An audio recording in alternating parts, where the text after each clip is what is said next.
प्रिय विद्यार्थियों, good morning. पिछले लेक्चर में हमने एक इम्पोर्टेंट इकोलॉजिकल फैक्टर लाइट के बारे में अध्ययन किया था। आज हम अगले इम्पोर्टेंट इकोलॉजिकल फैक्टर टेम्परेचर के बारे में अध्ययन करेंगे। टेम्परेचर किसी वस्तु के ठंडे या गर्म होने का मापक है। Temperature is a measure of hotness और coldness of a substance. Temperature मापने के लिए काम में आने वाला यंत्र थर्मामीटर तापमापी कहलाता है। जल में टेम्परेचर का मापन थर्मिस्टर की सहायता से किया जाता है। टेम्परेचर को अलग अलग पैमानों पर मापा जाता है। डिग्री सेंटीग्रेड पैमाना और फ़ारेनहाइट पैमाना। डिग्री सेंटीग्रेड पैमाने को फ़ारेनहाइट पैमाने में कन्वर्ट करने के लिए डिग्री सेंटीग्रेड में 273.15 जोड़ दिया जाता है। टेम्परेचर एक इम्पोर्टेंट एनवायरमेंटल फैक्टर के रूप में काम करता है और यह सभी प्रकार के जीवों को अनेक प्रकार से प्रभावित करता है।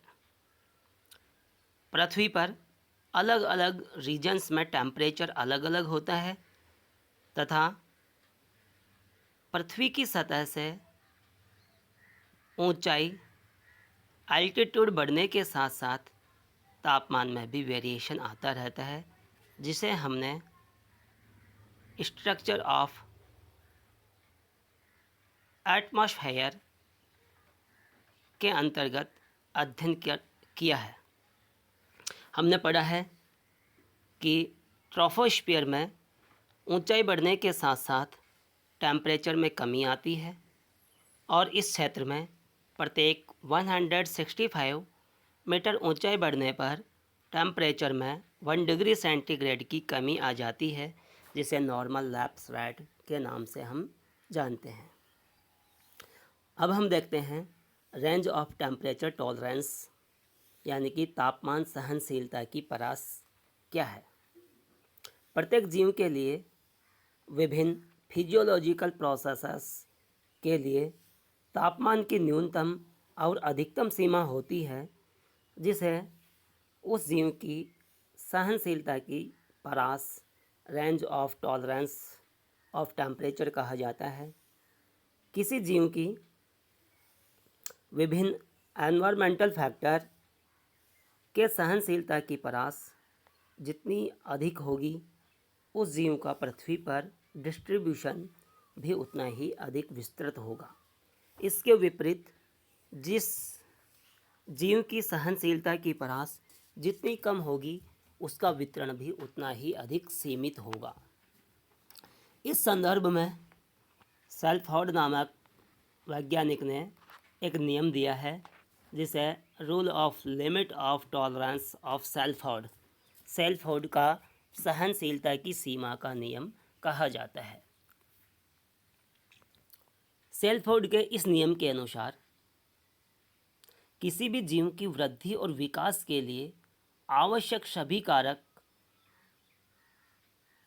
यदि वांछित मात्रा में उपलब्ध हो, लेकिन यदि कोई एक कारक उस जीव की सहनशीलता की सीमा से बाहर हो, यानी कि काफ़ी कम मात्रा में हो या फिर काफ़ी अधिक मात्रा में हो, तो वह कारक उस जीव की वृद्धि के लिए एक सीमाकारी कारक बन जाता है।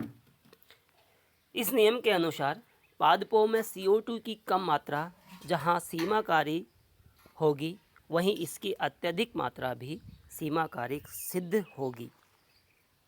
इस डायग्राम में बताया गया है कि प्रत्येक जीव के लिए जो एनवायरमेंटल फैक्टर है, उसकी रेंज, उसका जो ग्रेडियंट है, वो किस प्रकार से उसके वितरण को प्रभावित करता है। तो जब कोई एनवायरमेंटल फैक्टर ऑप्टिमम रेंज में होता है, तो उस जीव की वृद्धि और विकास सर्वाधिक होता है और इस क्षेत्र में उस जीव की सर्वाधिक संख्या मिलती है। इस ऑप्टिमम टॉलरेंस रेंज के दोनों तरफ, यानी कि इस मात्रा से अधिक और कम, दोनों तरफ स्ट्रेस जोन होता है जहाँ पर जीवों की संख्या कम होती है।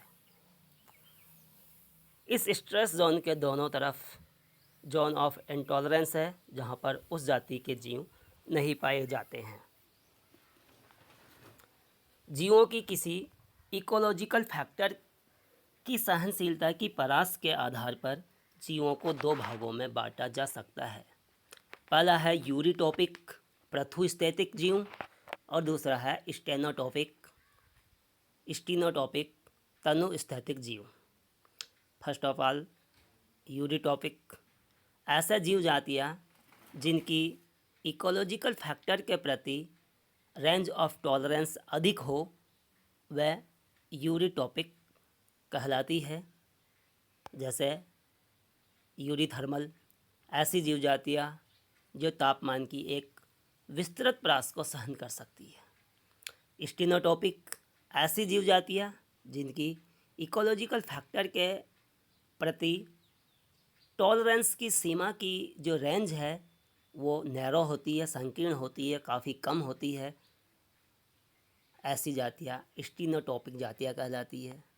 फॉर एग्जांपल स्टेनोथर्मल, ऐसी जीव जातियाँ जो तापमान की एक संकीर्ण परास को ही सहन कर सकती है, इसके ऊपर और नीचे वो जीवित नहीं रह पाती है, स्टेनोथर्मल स्पीसीज कहलाती है। इस तालिका में बताया गया है कि विभिन्न कारकों हेतु स्टेनो और यूरी जो स्पीसीज है उनको क्या नाम दिया जाएगा। जैसे टेम्परेचर की जो एक नैरो रेंज ऑफ टॉलरेंस में ही जीवित रह सकने वाली जातियाँ है उनको स्टेनोथर्मल, और जो टेम्परेचर की एक ब्रॉड रेंज में जीवित रह सकती है वह यूरिथर्मल जातियाँ कहलाती है। उसी प्रकार के से जल की अवेलेबिलिटी, जल की जो उपलब्धता है उसकी एक नैरो रेंज को ही जो जातियाँ सहन कर सकती है वो स्टेनोहाइड्रिक, और इसके जस्ट विपरीत जो एक ब्रॉड रेंज को सहन कर सकती है वो यूरिहाइड्रिक स्पीसीज कहलाती है।